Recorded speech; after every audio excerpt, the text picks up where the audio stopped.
You good? Yes. Are we ready? I'm sensational.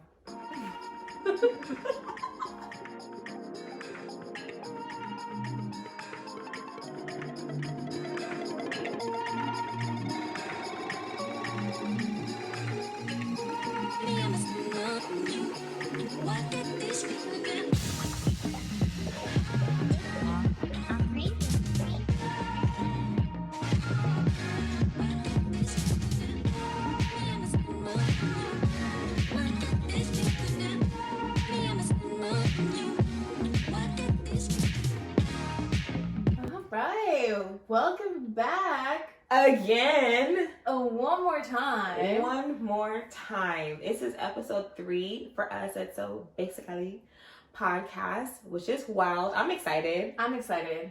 I just want to say shout out to all the Treys, all the number 3s. You know who you are. This is for you. Shout out to my link. Shout out to my link to link. We're having a battle here. Link to link. She know who she is.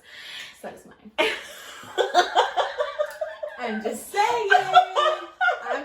I know she's out here. If she's listening, she's not like, us being extra about numbers. That's not even not us. even us. That's how y'all know we're real. We appreciate you all. All of you. We are, we're Shout out to all the aces, all the ones. Ace Club. We already Best Club. Yeah, sure. Deuces. We all know what's up. We all know what's up. Just like Nelly said, I am number 1. What does it take to be number 1? See, 2 is not a number. 2 is not a number. That's what Nelly said. Anyways. So, welcome back again to the So Basically podcast with your host Governor Logic. and the Black Maria, aka the Black Maria. Yes, I said that. I was like waiting for something else. Yeah, so basically, in case you forgot, is a podcast about queer stories, our bond through sisterhood, and our blunt, semi-filtered thoughts because we need to keep our jobs. That's right. It's a whole panty outside right now. Yeah, employment is It's not a whole panorama outside.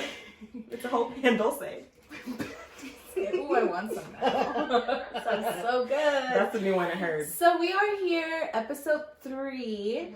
I'm excited. We have something awesome planned. Yeah. A nice little outline. Yes, we love outlines. We love outlines. So let's start with our check-in today. Yeah. This episode is going to be released in early 2021, but So creepy to say that, just saying. so weird. But we are still in this moment. Yes, right now. In 2020. You'll hear this in the future. Yes, in the near future. In the near future. Our check-in, let's talk about our holiday activities. How were the holidays? What do you typically do? What did you do differently this year? Yeah, it was definitely different for me. Typically, my family, we do celebrate Christmas, or whatever our tradition of that is kind of like, but usually my family, being my sister, my mom, and myself, usually get together. Actually, a great cousin of mine on my mom's side, like my Caribbean side of my family, because I'm a Caribbean descent, they host Christmas dinner. Ooh. And it's really cool because we kind of get to connect with family we don't see a lot, and it kind of makes you realize that you do actually have, more people you're connected to than you realize. We only go every couple of years, so I haven't gone to one since I was probably like 17. So shout out to the West Indies, Virgin Islands, okay? Shout out, all day long. But this year, I'm in my own place, so I'm really excited. And I really realized I don't have, what traditions do I want to do? Like, that was a question for myself. Do I want any traditions while I'm living alone? Oh my gosh. Do I want to have traditions continue on? Like, if I'm looking at having a family later? I was having a whole, what's the word? Epiphany, just thought process, made me think about everything. But this year, my mom already came to visit 2 weeks ago, and she's literally coming back next week. So we are taking a break off this past week for when we had Christmas. So I just went to my sister's house. I got to hang with her family and see my sister-in-law, my niece and stuff. And we did a whole bunch of, we did that during another holiday, but we did some Triller videos, which is before TikTok's time, which was cool. We watched SOOO. Oh yes, I saw that too. So good. So good. That barber is fine, okay? Let's just talk about that. The vibe, the energy, the wisdom. Right. And yeah, that was it. I just went to hang over there. We had like a brunch, like a Christmas brunch.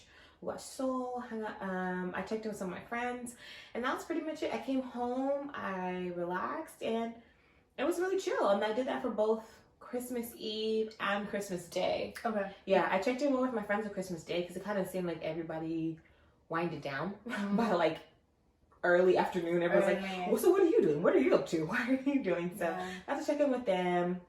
And that's pretty much it. It was really chill, really relaxed, and I kind of liked it. So it really made me rethink about what I would want to do moving forward. Like for myself, just being in my own space. And then also, do I even want to have a real like set tradition or set day of events when it comes to the holiday? So yeah. Yeah, that's nice. It sounds like. What about you? Oh, what about me? Yeah. Well, I was gonna say, it sounds like a good time. Yeah. This Christmas was definitely different. I typically celebrate with my immediate family as well, my mom, my stepdad, and my siblings. But we usually have, like, we celebrate, well, we're Mexican, so we celebrate on the 24th. So I think a lot of my folks, you know what's up. So we typically celebrate. You know what it is. You know. You know what holiday we do it on. Yes, so we celebrate on the 24th. Our traditions have changed a lot because my family, we lived in Mexico for a really long time. And I was thinking about it. I forget how like into Christmas we used to be. I think I forget, and I don't think I like to pretend that I like Christmas less than I do. It's just Christmas in the United States is so different. What I remember in Mexico for us, what it was, every year, my parents sort of worked on the nativity scene, and it was like a project. Like every year we made it bigger, and we added like fountains and like ranches and fires, and yeah, it was like a production in our little backyard. It was in the backyard, in the little patio, and that was huge. And you know, Las Posadas, like they happened either in our neighborhood or like my grandma's neighborhood. So, question: some people might not know what a posada is. Yeah, I would love to share. Okay. So Las Posadas, it's these traditional celebrations in various parts of Latin America, but in Mexico particularly, they take place leading up to Christmas Day, and it's essentially obviously I'm a cultural Catholic, so like my real Catholics can correct me in the comments. Let me know what it is. It's like basically representing like each night, and you actually take the physical nativity scene of Mary and Joseph and the little baby Jesus, and you take it from house to house, and it's representing like when they were seeking shelter, and when they were like receiving it, and there's like a little song, and there's always like piñatas. I didn't know it was taken house to house. Yes. I don't know. I always heard about it, and I know it's like the journey, but I never knew it was that in the end. I think it's because it's done differently in the United States. What I've seen is that communities that sort of recreate those here in the United States do like a one-time posada versus in Mexico and like neighborhoods and colonias, you'll have it starting like on, I think it's like on the 12th, and it happens like every single day. And it's usually the same group of people, and somebody different like hosts the posada. So they'll have like ponche and these like little goodie bags called aguinaldos that all the kids get, and it usually has like marshmallows and animal crackers, and so yeah, I grew up going to posadas all the time, and then doing the like cradling the little baby Jesus and stuff. And then honestly, we didn't do anything. We would stay up till midnight. We'll do a gift exchange at midnight, and then the 25th we honestly just like woke up and had like brunch, like ate the leftovers, but there wasn't much. This year though was the first time that my family, because of COVID, the pandemic, the stay-at-home order, and because of my job, we just decided to not do anything on the 24th at night, and just sort of see each other during the day. It's stuff out here. I don't want to get a ticket for like being like driving or anything. So I just went to my mom's house on the 25th. We had pozole and we did our gift exchange, which we're very we don't gift a lot of gifts. We just do like a gift exchange. Each person gets one and we call it a day. So interesting you mentioned gifts. Yeah, I know. We'll get into it. We'll get into it in a little bit. But yeah, that's how my Christmas was. Okay, cool. cool. I also did want to mention, I know because of different holidays during this season as well too. So of course, happy Hanukkah to our folks that celebrate that. Happy Kwanzaa. I think that today is day 3 for the celebration of Kwanzaa. So that would be Unjima, which is representing collective work and responsibility. So shout out to those that actually celebrate those holidays as well too. Just want to and then Boxing Day, I know that's on the 26th. So for those that do want to celebrate that well too, trying to get all the holidays that we can. Just, shout out to everyone. And if you don't celebrate a holiday during this time, shout out to you too. Exactly. You are getting some awesome break time, and depending on your job, hopefully it's paid for. Yeah, hopefully.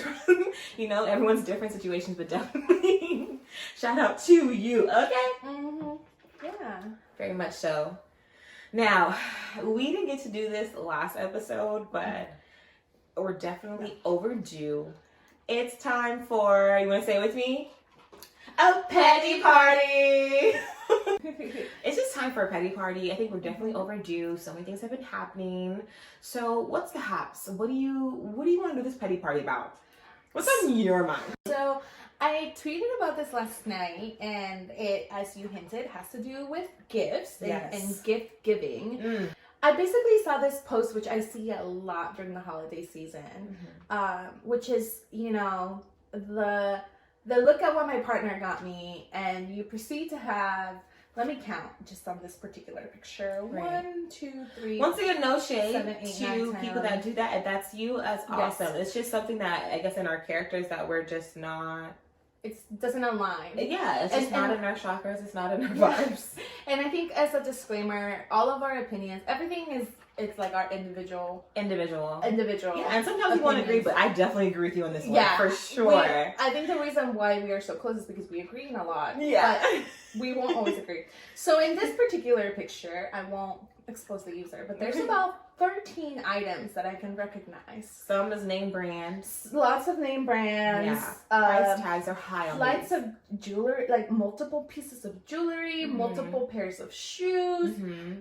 Somebody who had a great Christmas, got a great gift, something that they seem to be. Actually, these gifts were because they were asked to be someone's girlfriend. So this damn Daniel, this dude named Daniel asked this girl, very lucky girl, to be his girlfriend. Yeah. By gifting her a bunch of things. Yeah. And so I retweeted it. I also did this for my private account because that's when I tend to be a little bit more ballsy. But I was just wondering, my question ask them to people is, does anybody see these posts and then feel the immediate need to look at their partner and be like, I promise I love you? Because this is what I said, you'll never catch me spending that much money on a gift. Never. I will go halvesies on a couch. I'll go halvesies on a bed. Yeah, more practical. On a dresser. Makes sense. A new air fryer. Maybe even a trip. A camera. Oh, trip. I'll pay. Makes sense. You got this. I got that. Let's do it. But what I said was I know you got shoes. You got what you need. Right. I think I like to date people who can provide for themselves. Right. Right. And I also, for myself, I don't ask or expect stuff like that. I think I would be very uncomfortable if somebody gifted me that many things. Yeah. Because one, I would feel the pressure to reciprocate it, and I don't got it like that. Right. I don't either. So, and if you can, cool though. Absolutely. But also it's excessive, and it's just not something I'm not willing to spend that much money on those types of things. I will take you to dinner every night. I will, all the food, priceless. Yeah. Before tweeting this, I actually had a couple days ago ran across a picture, and I showed it to my partner, and I was like, do you expect stuff like this? Just want to communicate, get some feedback, clarification. Just very much let's get on the same page. I hope I will ask you for this, and hopefully you don't expect this. And luckily we're on the same page. We're happy with that's good with with our gift giving to each other. But I struggle. And it's weird. And it's funny that you brought that up, because a few months ago, once again on Twitter, because Twitter is life at this point, I'm not going to lie, Instagram is getting more of a a mall. So it is. Yeah. Damn So update. people are definitely on Twitter much more, and I kind of saw a post similar to this one that you mentioned when you tweeted about it, but it had a woman whose boyfriend just gotten out of jail, and she wants to treat him right, make him feel comfortable and loved when he gets home, which is good. It's dope. Welcome home. Right, of course. So it's like she let him in the room, and there's like a stack of money. There's multiple pairs of name brand shoes, like Nikes, Jordans, Timbs, like set up outfits, cologne. But then also in the same video, and the same thing, he's just getting home from jail, and it has like hella weed, a lot of alcohol, and I'm like, I don't know. The setup for him, like, I don't know if he has a PO, probationary officer, but like, honey, and that post went viral, so I don't even, not you setting up your partner for failure, yes. But it also leads back to that notion, like, I probably won't be an excessive gift giver. That's not in my spirit. I don't want a partner to focus on stuff like that. Like, I think acts of service or gift giving is definitely one of my love languages. Please, take out my trash. Right. Just take out my trash. Yeah. Take out my trash. Yo, wash the dishes. That's all I need. Perfect. Because I don't think, for me, I could not accept that many gifts. No. From one person. And we have no biological connection. Family connection. They asked them to be their girlfriend. Right. I know. It's a no for me. I don't know. I wouldn't even, not around here. I don't even know if I would accept that. I would feel so awkward. Yeah. And for me, I'm an empath.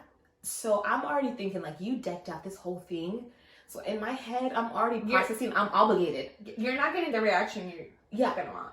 And I feel like I'm obligated. It's like when someone proposes at like a baseball game or a basketball game or the big blimp that goes across the sky. Like, I have to say yes in this moment because you literally decked out everything. All the work. That's some like offset Cardi B shit. When he has to take for her to take her back. Yeah. And her or like, okay, maybe less extreme. Like the people that like get proposed to like on their birthdays, or like don't propose to me on a day that's special to me. Don't. I literally have told every partner I've been with, do not. I repeat, do not. Not on my birthday. Not on your birthday. Oh my God. Do not propose to me on any national holiday day or my personal holiday, aka my birthday, or any special day in my life, okay? Don't propose to me when I give birth. Don't propose to me at graduation. No. Don't propose to me on my birthday. Don't propose to me on Thanksgiving or Christmas. Not even July 4th, okay? And I'm iffy about that holiday now, Listen, okay? I don't even... We're not it's a weekend off. At this point. Don't even propose to me on spring break. Don't even do nothing. Okay? I don't want it. And spring break. I'm just saying, like, no. Like, and then also, I just want to say as well too, and tie this in because I had a conversation with one of my line sisters about this. Also, if I'm getting married, have a wedding, and I have a reception, none of my friends better get proposed to at my reception. Oh, I've seen those. Mm-hmm. And I get sometimes they talk to the bride and groom, and that's a bond they have as friends. Not you stealing my thunder at my own event. I can't. I love you, but I also love you enough to know, like, I want my day to be about me. And when your day comes, I will greatly be there at your potential proposal engagement, but not on my wedding day. Yeah. Okay. Anyway, sorry. See, it just flows. The energy during this segment just flows. Yeah. I think overall, though, it's to tie it all together. Mm-hmm. It's about, and maybe it has to do with like experiences in the past and just overall like personality, what we can handle with. Like, I was talking to my partner about this topic, and I was sharing how I was like, how I don't like do well at receiving compliments like in the workplace. And she was like, in the workplace? And I was like, yes, in the workplace. And he's like, anytime, not just like in the workplace, right? And we talked about this at the last episode, that my love language is words of affirmation, but it actually makes me really uncomfortable to give words of affirmation. So it's the same thing. It's this weird level of debt of like, what do you want now? Not just like the other way around, like, what is homegirl expecting now on her birthday? This is pressure. You know, it's pressure on both people, and a little bit of power dynamics in there. And then you have finance on top of that. Like, it taps into multiple areas of our relationship where a situation like this can even... Stranger danger. It can make the situation 100 times better or 100 times worse. Yes. Because you possibly don't know the insecurities of your partner. Yeah. Or you want to maybe overcompensate for where you feel like they may be lacking from. And you may handle finances different than your partner. Right. You know, you may, again, like, I don't value spending a lot of money on a lot of things that are not food or necessities. Yeah. Basic. Maybe makeup at one point in my life. Yeah, I've corrected that because that was out of control. You're growing. It's the growth. It's the growth. But you know, there's just this, that those pieces have to align. And if homegirl's ready to give Daniel the world on his birthday, on their anniversary, and that works for him. And then as a couple. And then as a couple, but damn Daniel. Damn Daniel. that definitely feels some type of way. And again, knowing me, I'm gonna be honest, knowing me, if someone that I especially have been with tried to give me more than 2 things that are like name brand, like heavyweight name brand labels, I would want them to return. Because I'm thinking like, okay, I'm gonna be like, oh sorry, it doesn't fit me. Just give it back. It's okay. Like that's literally like, that could be the end of your car payment for the next month. That could be a portion of rent. That could pay off some. Pay my bill. Yeah, you do that. Yeah, pay my phone bill. Pay off my student loan a little bit. Give me coffee every day. Give me 2 full gas tanks. Fill my gas tank. Oh, that's love.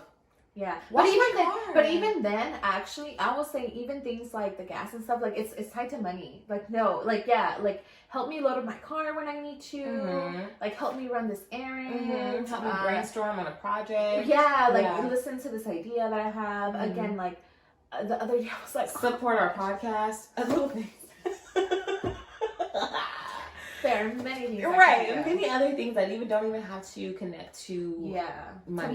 To money. That's the big thing. It's money, and I know that money. People have different relationships with that, and where I come from, and it's a no for me, dog.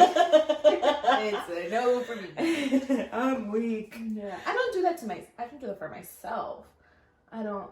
Yeah, and maybe it speaks badly of me, but I don't do that for my mama. What? Like, I'd rather, if I have that much money to give to my mom, like, I will literally just give her the cash.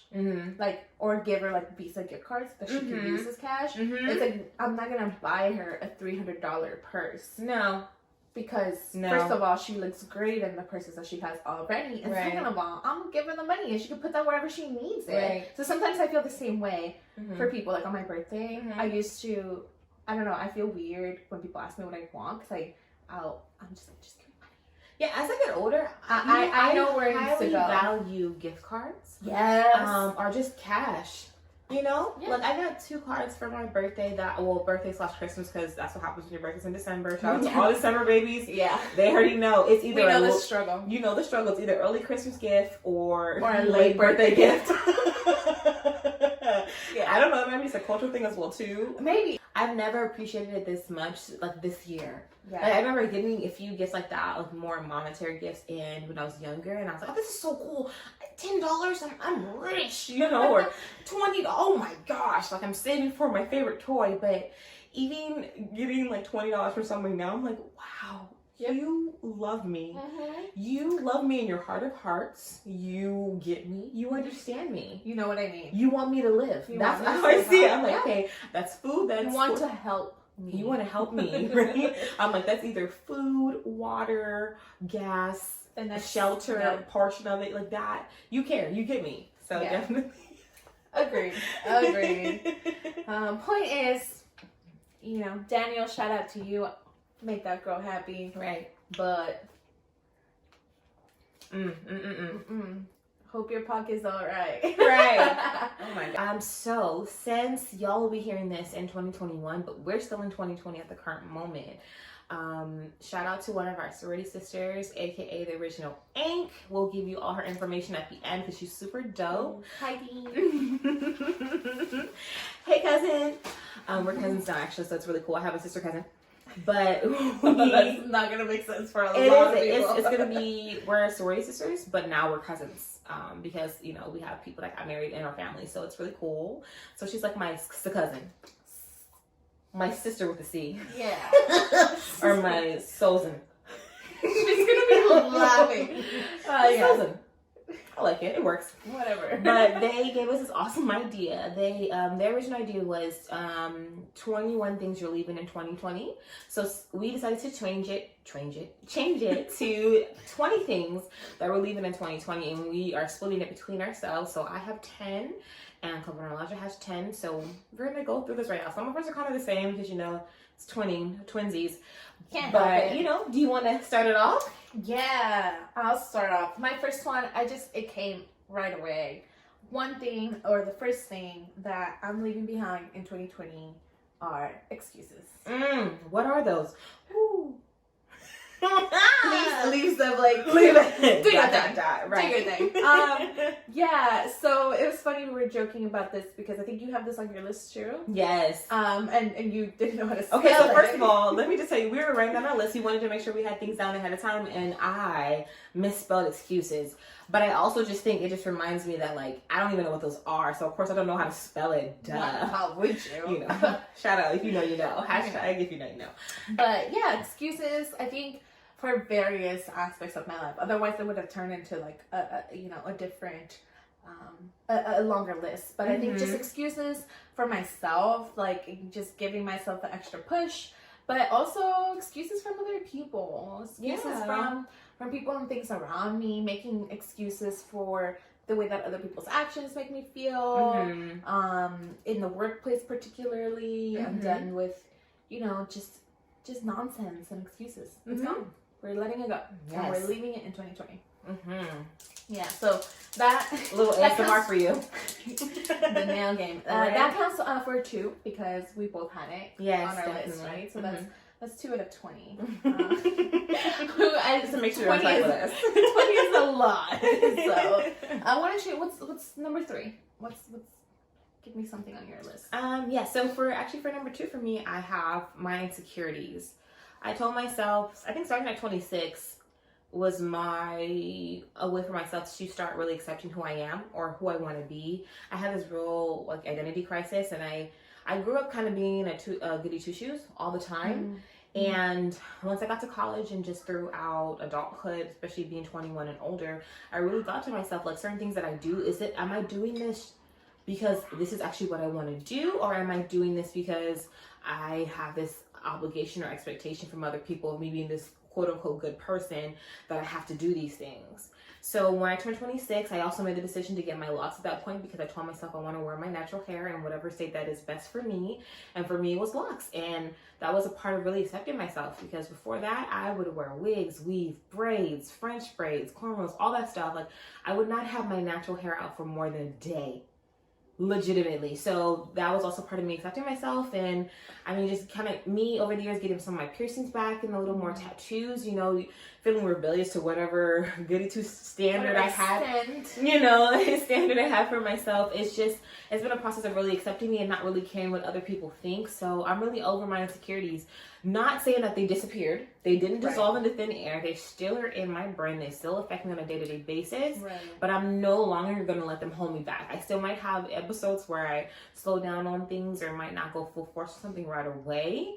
But I'm no longer letting that stop me. I'm going to keep pushing forward. So definitely no to these insecurities. Bye-bye in 2020. 2021, bye-bye. Full confidence, full blown, 100% all day. Okay? Yes. Next for me on my list, this one's tough Okay. I really have to really give it to this one. Everything's a journey and a process. Everything. I am leaving this habit of not paying attention to my health. Doctors and regular doctor visits and there's certain things that I have to get in line and Hashtag adulting. Adulting, yeah. Setting your own appointments. Making appointments. Setting appointments is hard, okay? Yeah. But also understanding health insurance, understanding I have another good one that I should have put on my list. But yeah, understanding just benefits. Yeah, benefits from your jobs, if those jobs provide that for you, because that's also a rare thing, especially in this day and age, during a whole panorama. And but then also knowing how do they work and what they mean. Yeah, what they mean, what actually benefits. covers. Yeah. And I was, I had been on medical all my life. So then when I got benefits, I was like, wait, what does right, this mean? HMO versus PPO, Kaiser versus either local-based health insurances, Cover California versus Medi-Cal. We don't know. It ties into a lot of things. And then also once you have that coverage, it's finding those doctors that you feel comfortable with, and which is also another journey in itself. Yeah. Because I think I'm in the process of switching doctors myself, and I'm like, ooh. Yeah, I don't like my doctor either. She's hella mean. Oh, see? She's like, we're talking about one thing only. I'm broken now. Right. This is why I'm coming me to you. I haven't seen a doctor in 6 years, and you want me to talk about one thing that's bothering me? Right. Like the TikTok says, love me. Choose me. Listen. Yeah. Yes. Yeah. What's next on your list? Next on my list is I am leaving behind in 2020, lowering my standards. And I put in parentheses, connecting that to romantic relationships and also in my career. With my position that I have, I'm the first one in it. And also in a department that has a history of being very white male dominated, very cisgender situations, very hetero. And so me being in the space, identifying it as I do and presenting myself as I do, it's already, people have this preconceived notion of me. And I'm basically setting the process and protocol for anyone else that comes after me. And I'm very big on inclusivity when it comes to, of course, people with disabilities, and also just making sure our deaf community in the area is supported, because we have one of the biggest deaf communities in the nation. I'm not, at first I was trying to give leeway and benefit of the doubt for my counterparts that I work with, they don't know, they're not aware. I'm trying to give them awareness, but also no, because the ADA Act was a thing in 1990, and I'm not about to be part of your lawsuit that y'all messing up. Yeah. Because if anything, I'm gonna be on the customer side. I'm gonna be on our client side. I'm gonna support them. I'm gonna have documentation. I do not play about that. So I'm no longer gonna adhere to you not being or realizing the different marginalized groups that are affected, and when it comes to the work that I do. No. Yeah. F that. So definitely, I'm no longer lowering my standards. And also in relationships, I took a long step back from dating after my previous relationship, and I was just like, you know what? I'm ready to date, but I also know that I have a standard for myself, and that is okay. My sister mentioned to me, 100%. Mentioned to me, no longer accepting struggle love, and that's a whole nother topic we can have, but once they mentioned that phrase to me, I was like, yeah, I get it, and I do that because I'm a lover, I'm a nurturer, I want to see you grow, I see the potential in you, but no. If you don't have these 1 through 15, I'm not going to do it, and that's okay. Yeah, I mean, I think in certain stages of our life is a part of it, yeah, right? But we're growing older. Yeah. I'm tired. There's no time. Yeah. What about you? Next one. Next on my list, I have self-isolation.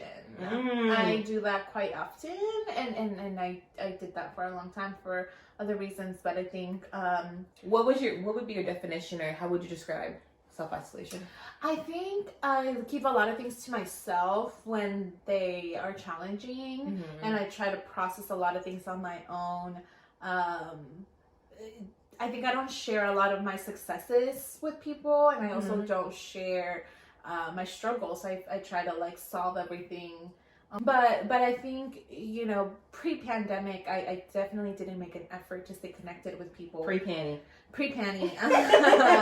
I didn't, you know, make an effort to like attend things or go out with people or follow through with some plans. And then the beginning of the pandemic, I feel like I was like super into like Zooming people and FaceTiming, and group Zoom parties. And then that has, you know. Oh, remember the beginning? Oh my God. Oh yeah. We had like happy hour, Zoom calls. And it filled a void at the time, Yeah. right? But I think again, I want to commit to that long term of realizing that it's a back and forth, right? It's a maybe subconscious way for me to still like protect like myself from, you know. I think it can have a connection too. It can be a little column A, column B. Yeah, for sure. Because in some ways too, like, you know, talking to less people meant, you know, less potential for like disagreements or misalignments or, you know, potentially less stress. right? But also remembering and reminding myself that like I really thrive on being with people. I think I've also changed a lot though, and I've changed a lot, and so there's just certain growth. There's just certain, you know, people that I can't have in my life anymore, but I need to not, you know, isolate myself. Yeah. And not do that to myself. So that's something that I want to leave behind for sure. Okay. The next one for me, I have, in 2020, I am no longer downplaying the boss that I am. Yeah. Okay? I'm going to say that again. No longer downplaying the boss that I am and the gifts that I have, because not everybody can do what I do. Yeah. And that's not to be like cocky. That's just me being confident in what I know I can do and the potential, the possibilities that I can achieve. You know, like, I was really thinking, I was in high school choreographing an 80-person production for the musical my senior year. Talent. Like, I choreographed 4 mass numbers for 80 people and also had a lead role in the musical. Talent. You know, and to say that, and when you're like 17, you're like, whatever, you know, it's cool. These are my friends. This is my favorite teacher. This is just whatever. what I'm doing. But then you realize, like, no, not everybody around you was out here just doing that. And I'm no longer doing that. I am a dope person. I am a Black Maria, you know? Yeah. I'm out here. I got two nose piercings, one on each nostril. I'm hardcore. I'm hardcore in these streets, but no, I need to start walking with that confidence that I am that person that people see, even though I don't see that person sometimes. I'm gonna be honest, I do have those moments. But also that plays into me no longer giving my insecurities life. But yeah, I'm not going to downplay who I am and what I know I can offer and what I can potentially offer in the future. So that's See, that's on that. Okay, that's that on that. Come on. Yes, definitely. Okay, next one for you. Next one for me. This one, I'm exposing myself, but it's fine because it's community and accountability. Right. I'm leaving behind bad money habits. Ooh. I feel attacked, but I also feel seen and heard. Okay, thank you. I think that's the intent. Yes. At least that's what I tell myself. I think, it's just time. I mean, you know, post-grad life, I had this like huge moment of like, I am no longer a broke college student. And not just a broke college student, but being a broke grad student. Like, when they work you to the bone to pay you, I think I made such little money when I was in grad school through my paid internship that I didn't have to do my taxes, which means my annual income was less than $10,000. And that upsets me because I know I'm only thinking about like TAs. Yeah. Usually in grad school and they're helping these professors in these classes. And me, I feel like I was one of the nicer students that were dealing with TAs in classes, but to know that that's a reality for some folks is very frustrating for what you have to deal with to just receive that little compensation. Well, and you know, I really loved where I was. I love my internship. I'm still working at the same institution. Right. But I didn't work 20 hours a week.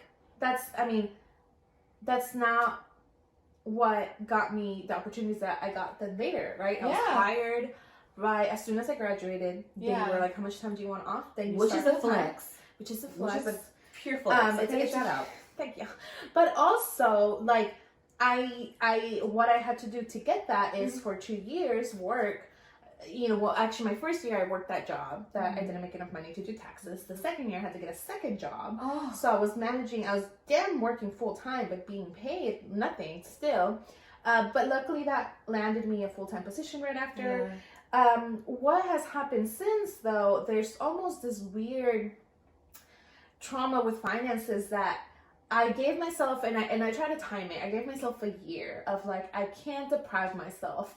I've been a broke college student for 7 years, like 7 years of, you know, barely making it through, not just paycheck by paycheck, but like literally not enough. And then somehow working gathering change. Exactly. I have a coin pot that I gracefully use for many things. Just moving things around and timing it so that things worked out. Yeah.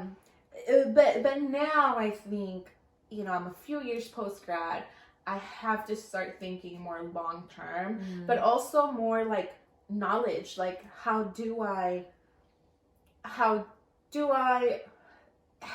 don't think, it's hard to think about like upward mobility when you come from like a really low income background, but how do I successfully navigate that? Not just like, how do I temporarily get a good salary for a few years, but how do I make that sustainable? Like, it's time to get some knowledge, right?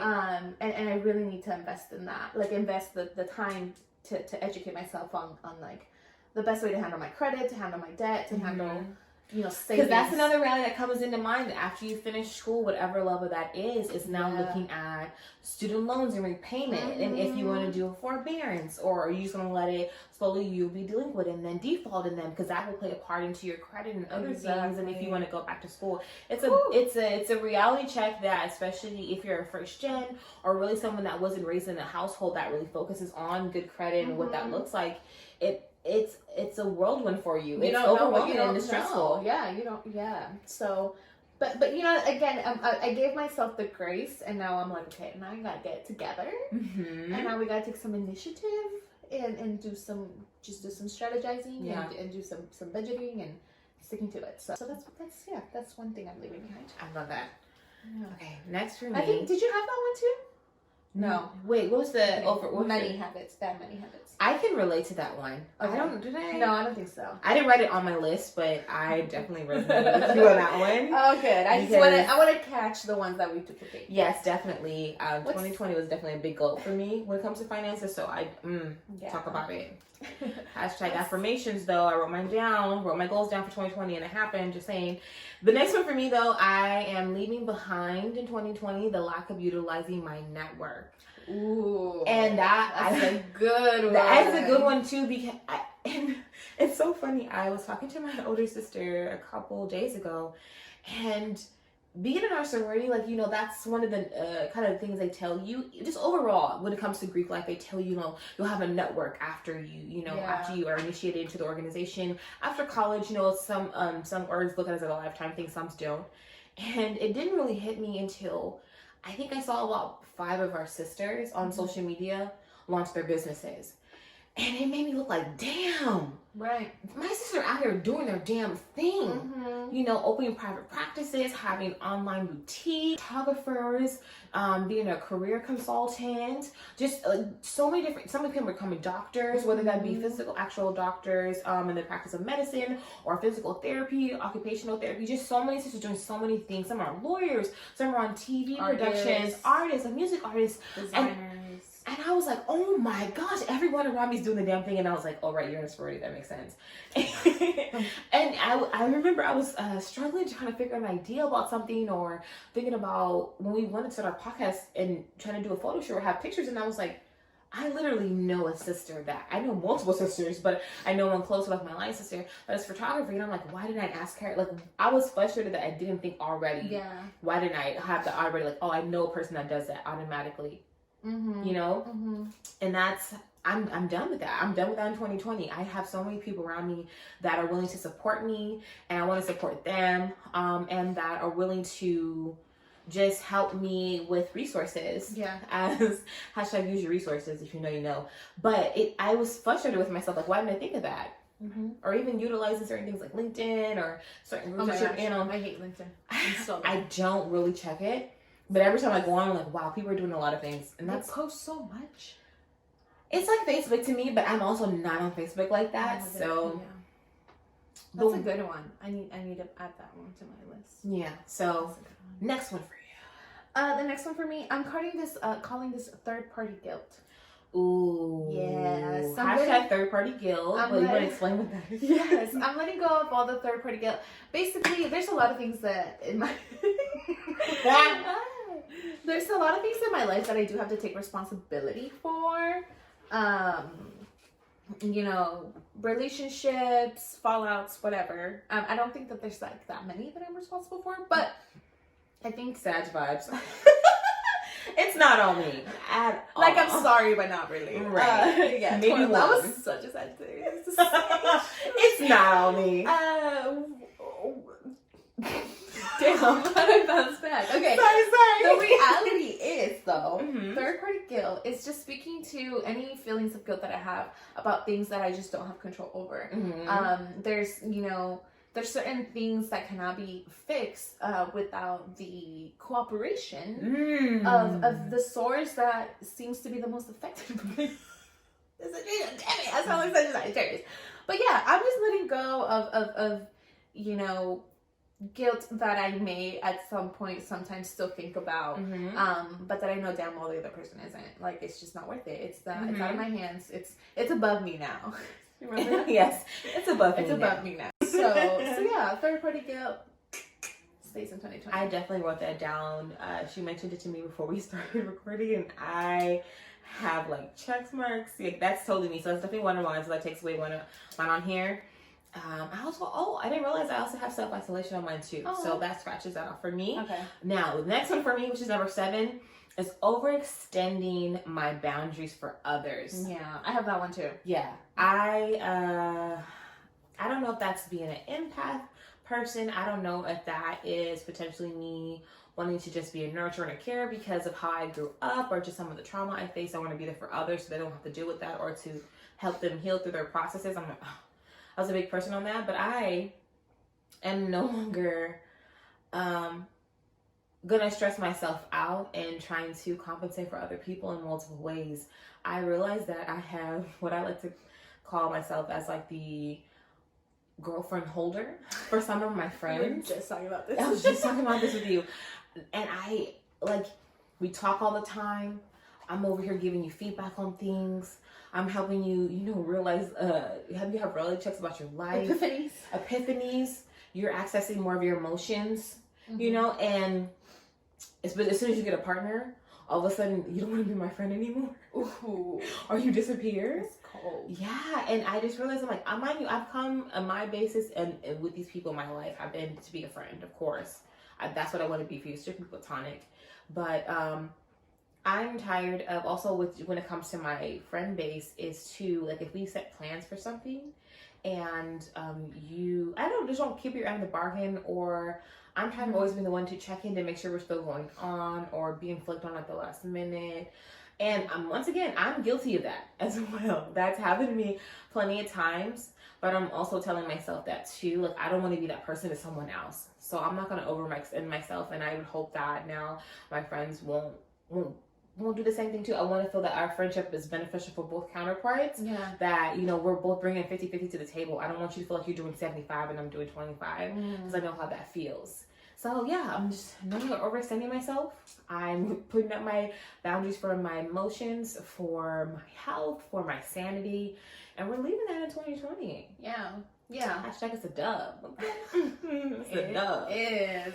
Yeah, I have that on my list too. It ties a little bit to the third party guilt. Yes. A little bit to the self isolation. Yes. But yeah, if you in my life, and I'm in yours. So yeah, let's stay friends. where it matters. Yes.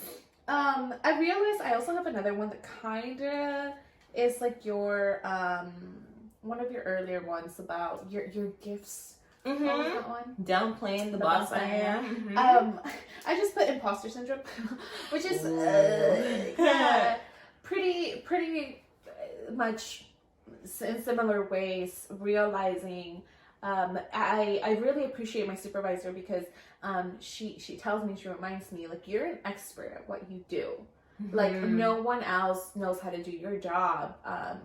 And in my situation, like, it's pretty true. I'm the second person to ever have that role. Yeah. And the role has changed like almost every year. And I also know and love the person before me because they were my former supervisor. But you know, you're an expert at what you do. Like, no one knows how to do your area better than you do. And I don't always believe that. And I don't always believe that. And then I'm in, you know, some meetings and I'm like, damn, is this how y'all plan programs? I am an expert. I just want to say shout out to all the POC folks because, you know, there's just a certain swag and level of, you know, professionalism and just connection and way you move about in your positions. And I don't want you to forget that you are dope at whatever you are doing. And shout out to the supervisors and the managers that are POC that like, y'all work through the systems to get up there, and you understand, and you want to help people rise up to as well on the ladder, or that's actually be a staircase for them too. That's so meaningful because that definitely plays out in how we continue that on with other people. 100%. I think like I feel like supported and validated and equipped to handle, you know, the meetings that in the past that would be like, that would get under my skin and that would like bug me, or that would even affect me emotionally, like at the beginning of my career. But yeah, also just overall, like really taking in those words and believing them and like acting on them. And then also I think it's a professional, that accountability to like stay on top of it. You have to be a boss ass bitch. Like you have to know what you're talking about. Like the song, I'm a boss. I'm a boss. Hey. For real. Dance break. But yeah, that I had that one. It kind of doubles up with that one, so I'm throwing it in. Yes. And then the next one, I'm on number 8, so we're almost there. Yes. Winding down. This one is one that I'm saying because I want to be like supported and held accountable for it. But I really want to be done like supporting like problematic platforms and people, and really I try to do this where I can because, you know, change is huge and it's hard. But I try to think of like what are the little things as a consumer, because I'm a consumer, I'm a product of this capitalist society. Exactly. I'm a consumer. How can I be a conscious consumer? Right. Who do I listen to? Who do I buy from? Who do I, you know, I just want to get knowledge from. I want to add to, and I like how you said no longer supporting problematic platforms, because I think that ties into what the notion that a lot of people, especially with like Twitter and social media, they have cancel culture. And when it comes to cancel culture, I feel like some people, they don't leave room for the person to actually have a reality moment, a reality check, and come back and be aware and, you know, have a different perspective. Right. So I think just, you know, some people can be problematic, but you can actually grow out of being, you know, having those problems. You can actually grow from that. Some people do learn more and are, you know, they come back stronger and better and are willing to want to support and actually be an ally. So I'm liking that, you know, you use those words instead, because I feel like if people say cancel, it's like, oh, okay. Exactly. How long is that going to last? Is this a phase? Is this a trend? Like, and being willing to be critical of things, right? Like, there's a lot of things that like I valued a lot or that I identified with a lot. People, artists, whatever, and people make mistakes just like as I have, right? But there's certain but mine wasn't online, and I'm not famous. Exactly, and I don't have I don't profit off of that mistake. Like the reality is, like some people profit off of these things. So yeah, I just want to be a more conscious consumer. Yeah, I definitely can relate to that, because I can tie that into just being vegan, just that process of it. I don't think people realize when it comes to like veganism, not everyone is what that standard notion of what is like a radical vegan. Yeah. There's literally levels. There's an ethical vegan. There's one that's environmentally vegan. You know, there's different parts to it. And at first, I just started as, you know, I am just not trying to consume animal products. But I didn't realize, like, you know, Maria, your makeup still could have animal in it. You didn't check your nails could still have animal in it. You didn't check the products used in your hair, what you use to wash your dishes, your clothing. So over the years, just being a vegan, I've definitely gone to really look at the products that I use, the makeup that I use, the glasses brand that I use, clothing that I wear. Like, I want to make sure that I'm doing a conscious effort to, if I'm saying I'm vegan and I'm saying I'm not consuming animal in any way, that also means byproducts, any derivative of it, and also what I have on, hair, product, clothes, everything. It ties into it all. Yeah. Okay, so I might go into my next one. My next one, number 8, is I'm leaving in 2020 my bad eating habits. I think with that, just because I'm vegan, people think like, oh, you're automatically healthy or you need protein. It's one or the other. It's literally extremes. But I think people forget that just because I might be vegan, I don't consume animal, we still have junk food, we still have processed food, we still have chemicals in our food, especially if you eat frozen foods. It's a whole situation, and you can still gain weight and still be a bigger person than whatever people consider a vegan person to be, like a lean, skinny, whatever, under a certain amount of weight on them to be. And just went in that notion of having those bad eating habits and leaving them behind, is I put it in my notes, I said hashtag no more cheat days. Because it's like letting go of your bad eating habits also is coming to a reality check that I'm not going to have a cheat day. If I'm eating this, I need to take accountability and realize that there are consequences to that in many ways, whether it's my stomach's going to hurt, whether if I might result in weight gain, it might result in my face breaking out. But I need to take accountability and accept that if I'm eating this, there might be consequences for it, but I'm not cheating. This is what I wanted in the moment, and I'm going to have it or I'm not going to have it. But I need to make that decision. You know what I'm saying? Like, I don't want to cheat anymore. Like, I'm going to commit full throttle to trying to live a healthy lifestyle. I might have a moment that I fall, but I'm going to keep going and try to, you know, progress. And I think that's I think whenever we talk about like health and wellness, particularly as it ties to like diet culture, there's always, as somebody who's been big all her life, like there's always this really dangerous line of when it gets unhealthy. It's a teeter-totter. It's a seesaw. That's where I just want to like where and I think I really like. I mean, that's not on my list because that's probably something I'm not ready to give up. As it's a journey. List. You have another thing on your list too that I was like, when I heard that, I was like, nope, I'm gonna bring that with me still. But for this, I do like your, you know, we're not cheating on anything. Yeah. We're making choices and we make daily choices, and we should always think about our choices. So if I'm gonna indulge, I'm indulging. Yeah. And that's my mode I'm living in, and I realize what can come back. If I'm healthy. I'm doing really good. Pretty strong, you know? It's just taking acceptance and accountability for that. Yeah.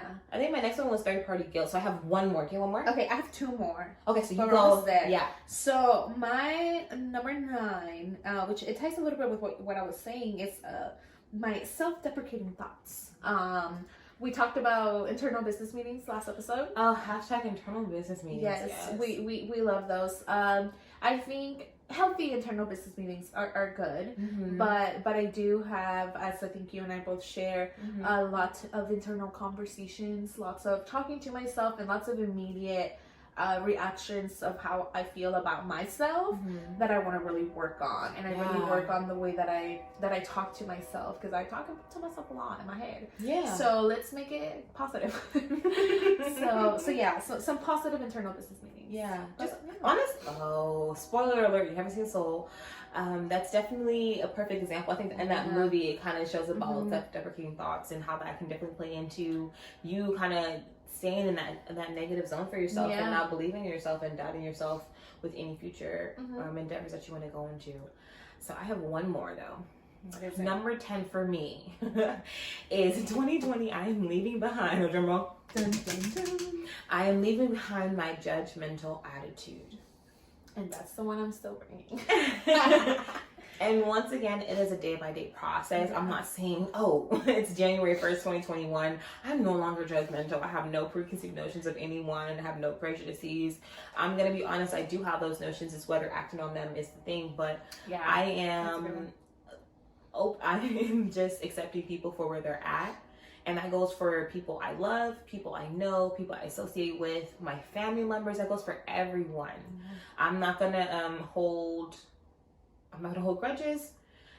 Whatever you show me as a person you are, I will take that as that is. And then I can make my decision and my reaction, based off that. I can move forward and with my healthy boundaries that I'm trying to work on. Yeah. But I'm no longer gonna have that judgmental attitude about folks, because I realize how much that has affected me and how I maneuver through relationships, whether that be romantic or platonic, some of my career choices, or as a student, and navigating jobs, I'm just over that. So I'm leaving in 2020, y'all. Yeah. Wishing good luck. I'm also saying this so I can have accountability.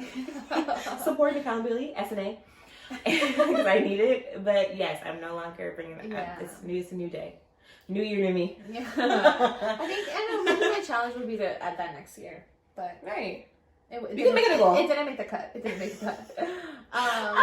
What made the cut for me, the last thing on my list, the 20th. Number 20th thing we're leaving behind in 2020 is self-sabotage. It's not on my list because I still have that issue, obviously. I don't know if I'm ready to let it go. Again, a journey, a process. I do it. It's something I do. What do I do? Self-sabotage. Yeah, I think, I don't like to, because I don't like to.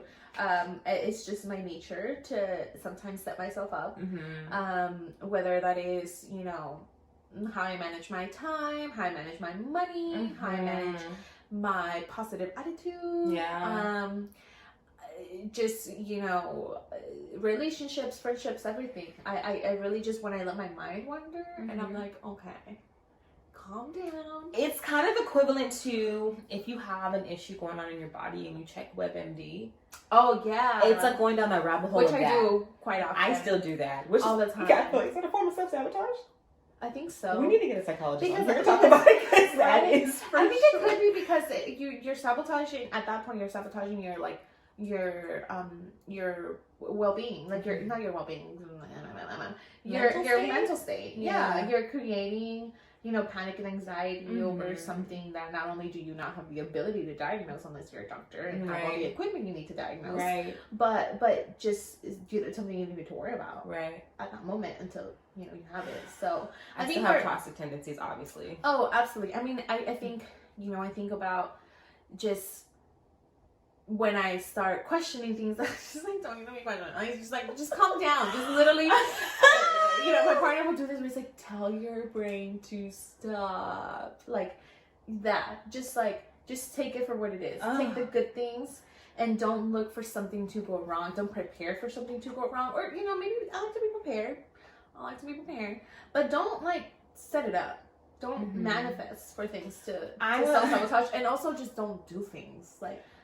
To add to what you're saying is a couple of things. One, and I don't know if those if my listeners actually read the Bible or believe in it, but one thing I remember the exact verse, but is the power of the tongue. You can speak life or death.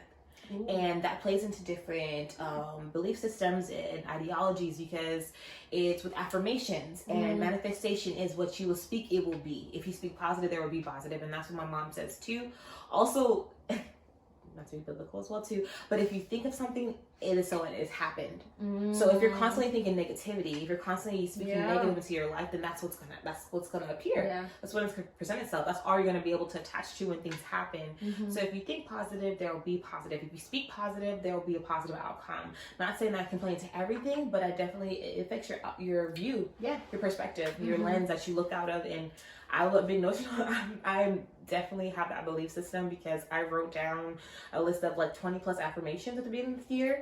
And 4 major ones for me happened. Some of them are still in process, but just to know I wrote those down and to kind of see them, how they build and they're growing, is really awesome. And I love that. And there also is that theory, it's almost a scientific fact, that if you write down something, it's 90% more likely that it's going to happen. I have no idea. Right.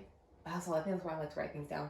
But yeah, there's so many different ideologies, so many different belief systems, so many, even on the scientific level, that how if you write it down, if you speak it, it'll happen. If you think of it, it'll happen. If you try to plan for it, whatever way, it'll happen. And do that. Yeah, no self-sabotage around. Right. Still a process, still growing. Yeah, so I think that wraps it up. Yeah. Those were the 20 things that we are leaving behind in 2020. Yeah, I think again we want to shout out. So we have another little segment we call Snaps.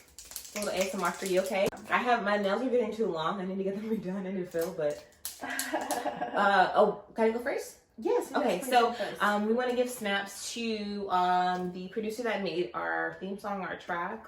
Their name is Obsidian Productions. They actually just dropped their first EP. So it's definitely, if you're into lo-fi, which is like another genre of hip hop, like instrumentals, if you need like a cool study music or meditation music, they definitely got you. They have their music on SoundCloud and Apple iTunes. So they are at Obsidian. You spell that Obsidyan. If you want to follow them on Instagram, it's also Obsidian, but it's XOBSIDYANX. Yeah. Okay, so shout out to you. They're also we should tag them somewhere. They've been tagged in some of our stuff. Yeah, before, we'll tag them again. Yeah. Since they did our lovely theme song. Yeah. Sorry, because we butcher it every episode. It's just, we love it so much. Right. But yeah, shout out, go support, go listen. Yeah. Like, subscribe, follow, everything. Follow, yeah. And the second snap for this episode. Let me add snaps. Yeah, you need to do the snaps because Okay. So this is going to somebody really, really well loved, well respected, admired. Shout out to my dean. Definition of Black Girl Magic. Oh my gosh, the walking definition. Right. Walking. They gave us the idea for our segment, as I said earlier. So we want to give them a shout out. Cherise is a career consultant who works with ambitious professionals to position themselves for promotions and new jobs. And yes, that's even during this global pandemic. Yes. She works one-on-one with her clients to help them land multiple interviews and job offers through strategic resume writing, LinkedIn profile optimization. Ooh, might have to hit her up to help me. I saw that. I was like, you know what? Dean? Why haven't I talked to her? Dean. Okay. Let's expand his vocabulary. And they also do job search strategy development. You can find them on Instagram at C Green. That's the letter C. GREEN _careers or at www.cgreencareers.com. Yes. So shout out to Cherise. Hit her up, y'all. Yes. Get yourself a new job, the next job, a better job, or get yourself that promotion, side job, whatever you need. Whatever you need. Whatever you need. I think we've made it through our outline. That's wild. That is wild. Episode 3. Hashtag that's game. Do you want to say anything? Because now they're going to be listening to this in 2021. Yeah, it's 2021. I think just, hopefully everybody had some safe and responsible New Year celebrations. It's a week into this new year. When you'll be hearing this, When you'll be hearing this, so hopefully, 2021 is treating you right already. Already a good start, a new start, a fresh start. Yeah. So I think also I'm a really big support of, advocate for, what's the word? Making vision boards, writing notes of affirmation, writing down goals, writing down plans, meditating, detoxing, things like that to start the new year. And I know a lot of people do that in the beginning just because it's January and they're like, after 30 days I'm done, after a week I'm done. Yeah. But sometimes you do need that time to just refresh and withdraw and reset. And I'm pro that. So I hope that, shout out to those that do vision boards, that write that list of affirmations, that speak them every day, those that meditate for that. I want everyone to try to have a positive mindset, even in a kind of frantic and weird time, and with things going on overall. But I hope that you make plans for that and you're working on that when you hear this. Yeah, definitely. We want to thank you again for tuning in and spending your Wednesday morning or whatever morning you're listening to this on with us. I hope you're drinking water as you listen to this. I didn't mention it in the beginning, but if you're hearing this now, please drink your water. It's time. If you have not drank water today, I always say a gallon of water today keeps a doctor away. Okay, hydration is key. Yes, it is. Okay. Yes, it is. We hope that you continue to follow us on Instagram at So Basically _ the podcast, on Spotify at So Basically the podcast. Yes. And on Twitter at _ So Basically pod. And YouTube. What about YouTube? Oh, YouTube. YouTube is also So Basically the podcast. Our link tree on Instagram has all the direct links. All the info. Yeah. But we'll see y'all next episode. Shout out to you all. Thanks again for listening. Take care.